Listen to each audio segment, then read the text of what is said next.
ఖైరతాబాద్ పాత బస్తీ గౌరీపుర డివిజన్ లోని నూతన వసతితో ఆర్యకటిక సంఘం ట్రస్ట్ భవనంను ప్రారంభోత్సవం చేశారు।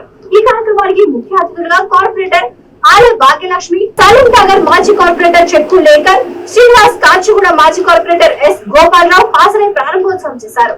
ఈ కార్యక్రమంలో జి మహవీర్ తదితరులు పాల్గొన్నారు।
ग्राउंड फ्लोर बनाए, फिर उसके बाद फर्स्ट फ्लोर बनाए, फिर उसके बाद सेकंड फ्लोर बनाए, फिर उसके बाद लिफ्ट टाइल्स लगाया, फिर इस साल जो उसको फॉल सीलिंग बंद करें और एसीस लगाए और जो ग्लास बॉक्स लगाए। इस तरीके से हमारे पास तो पूरा बजट नहीं एक ही साथ। నా పేరు ఉషా కే యశ్వంతరావు, ప్రెసిడెంట్ ఆర్యకటిక సంఘం గౌలీపుర।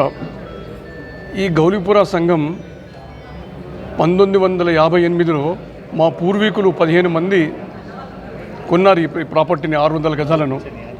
అప్పటి నుంచి ఇప్పటి వరకు దీన్ని అంచెలంచెలుగా డెవలప్ చేస్తున్నాము। ఈ మొత్తం ఏరియా 700 గజాలు। దీంట్లో పాత టెనెంట్స్ ఉండే, దీంట్లో వేరే కుల టెనెంట్స్ ఉంటే వాళ్ళందరినీ బయటికి పంపించి మేము మళ్ళీ దాన్ని స్వాధీనం చేసుకొని దీన్ని అంచెలంచెలుగా డెవలప్మెంట్ చేస్తూ వచ్చాము। ప్రస్తుతము మా దగ్గర 15 ఏళ్ల కింద ఈ సంఘాన్ని ఫస్ట్ ఫ్లోర్ వేసాము, తర్వాత సెకండ్ ఫ్లోర్, మరియు ఈరోజు దీన్ని ఏసీ హాల్గా మరియు ఇతర అన్ని సదుపాయాలతో ఫాల్ సీలింగ్, లిఫ్ట్ సౌకర్యాలు అన్నీ పెట్టించి ఈరోజు సంఘాన్ని డెవలప్ చేస్తూ వచ్చాము। దీంట్లో మా సంఘం ఇంతకుముందు ఆర్యకటిక సంఘం ఉండింది, ఇప్పుడు దాన్ని ఆర్యకటిక సంఘం ట్రస్ట్గా ఏర్పరిచాము। ఈ ట్రస్టును రిజిస్ట్రేషన్ కూడా చేశాము మేము, 21 మందితో ట్రస్ట్ ప్రారంభం చేశాము। ఇప్పుడు 13 మంది ట్రస్ట్ మెంబర్లను తీసుకొని వాళ్ళ ప్రమాణ స్వీకారం కూడా ఈరోజు జరిగింది। తర్వాత మా సంఘంలో పేదవాళ్ళ కొరకు, ఆర్యకటికల కొరకు cooperative thrift and credit cooperative society registration జరిగింది। 6 ఏళ్ల సంది ఆ సొసైటీని మేము నడిపిస్తున్నాము। ఆ సొసైటీ ఏంటంటే కోఆపరేటివ్ డిపార్ట్మెంట్ రిజిస్ట్రేషన్ అయింది, తర్వాత వాళ్ళు ప్రతి సంవత్సరము ఆడిట్ చేస్తారు। ఇప్పుడు ఈ సొసైటీ 2 కోట్ల టర్నోవర్తో పనిచేస్తుంది। ప్రతి మెంబర్కి 75,000 రూపాయలు లోన్ ఇస్తున్నాము। 1% రేట్ ఆఫ్ ఇంట్రెస్ట్తో వాళ్ళు చాలా బాగా కట్టుకుంటున్నారు। వాళ్ళ గృహ అవసరాల కొరకు, పిల్లల పెళ్లిళ్ళ కొరకు, పిల్లల చదువుల కొరకు, వాళ్ళు ఏదైనా సీయింగ్ మిషన్ కానీ, బట్టల షాప్ కానీ నడుచుకునేందుకు చాలా ఉపయోగపడుతుంది వాళ్లకు। మరియు ఈ సంఘంలో మా కమిటీ వాళ్ళు చాలా కష్టపడతారు। ప్రతి తీర్మానం మేము ఇంప్లిమెంట్ చేయడానికి కమిటీ వాళ్ళ సహాయం తీసుకుంటాం మేము। తర్వాత డోనర్స్ కూడా మా కులస్తులు చాలామంది 51,000, 60,000 రూపాయలు ఇచ్చారు। అది కూడా ప్రతి సంవత్సరం ఆడిట్ చేయిస్తాము।